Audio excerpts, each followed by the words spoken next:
Hey everyone, and welcome back to another video. Let's talk about soloing Mists of Pandaria content in Legion. First, a quick reminder about a giveaway that I'm running that's going to be wrapping up at the end of the month. I'm giving away 2 bundles of Battle.net gift cards, one at an $80 value, i.e. a Legion Digital Collector's Edition, one at a $60 value, i.e. a Legion Standard Edition, and 4 mounts from the Battle.net store. The giveaway is sponsored by WoW Amino, which is a World of Warcraft based social network that you can download on your phone. To enter the competition, simply download the app for free, and once you're acquainted with the UI, click search, then people, then enter my name. You will see a post there from me about the giveaway. Drop a comment on that post and you'll be entered. Each person can win only one thing, and I will be drawing the prizes in descending order from most valuable to least. Oh, and only leave one comment. Leaving loads of them will get you disqualified.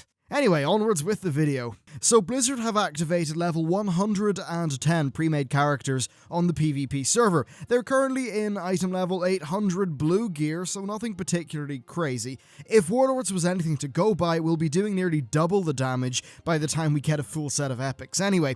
The main goal of this video was to test the viability of farming Mists of Pandaria content fast enough to make decent amounts of gold. Most of my kills were on 25 normal. As it turns out, you do not get more gold from a boss on heroic, unlike in Cataclysm, where they would drop 125 gold.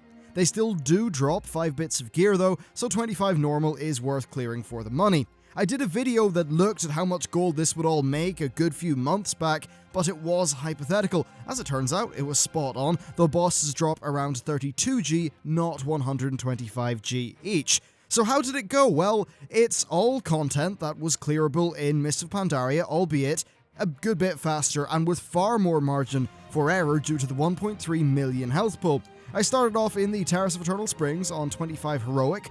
Of course, that's heroic in the old difficulty system. The protectors were not at all a face roll, and I had to be careful-ish about dragging the mobs out of the healing pool that one of the bosses spawns. It wasn't that hard overall, though. Sulong was cleared quite easily, as was Lishi. Shan on heroic was not really that doable. When far away from the boss, you take increased shadow damage, which fast becomes a problem even with the large health pool. I was able to clear it on normal, though. So overall, clearing Terrace on 25 normal will be a very viable way to make gold. I then did Mogu Shan vaults on 25 normal and found the entire thing to be absolutely trivial, making it an excellent source for gold no matter what when it comes to Legion. Next up, we've got Throne of Thunder. So I did up to Council on 25 heroic, and I found that all of the bosses were quite easy to kill if you played decently carefully. They didn't take that much time to kill either.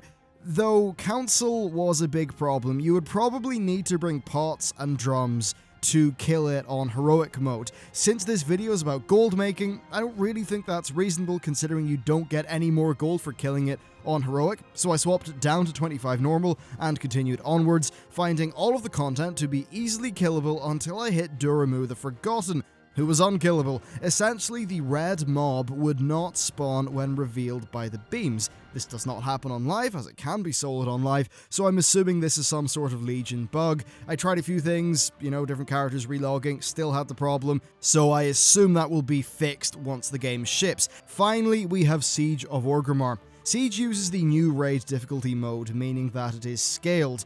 With a single person, the entire instance will scale to 10 players, so you only get 2 pieces of loot, meaning it's kinda pointless to do for gold making perspective. That said, soloing everything up until Galakras is possible. Immersius takes a kinda long time if you are not a healer, Protectors are a complete face roll, and Norushen is doable without clicking on the orbs. Note that clicking the orbs causes the boss to despawn because it pulls you into a different phase. Shav Pride is tricky. You need to burst it down to 30% before it casts its prison. This should not be a problem in Legion, especially since we will not be lingering around in blue gear for a long time after launch. As for Galakras, well, you quite simply cannot be in 2 places at once, so you can't man both of the cannons at once, which means you cannot kill Galakras. It is utterly not a thing that a single character can do. So moving on, do bear in mind that we will be doing significantly more damage than I was able to do at the minute, because we'll be getting decent gear, especially things like trinkets that have got good procs. This was a very basic set of gear. What we did in this video is the equivalent of soloing the Cataclysm stuff in Warlords of Draenor, but with blue gear. Now, I imagine that Blizzard will fix the problem with Duramu and tweak Galakras to allow for progression through the content. Still, that scaling thing means the Siege of Orgrimmar will not be somewhere that you'll be making gold from. From a gold-making perspective, this will not be good as Cataclysm, because even on 25 Heroic, the bosses only drop 32 gold, and because you're going to be doing insane damage on the Cataclysm content, you're pretty much one or two shotting everything, so it will be faster. Some of the bosses might take a decent amount of seconds to clear here. One tricky thing is that Blizzard have somewhat toned down some self-healing, stripped away some utility off specs. This might make a few things harder than they need to be, but still doable in all likelihood. That's pretty much it for my first look into this soloing in Legion.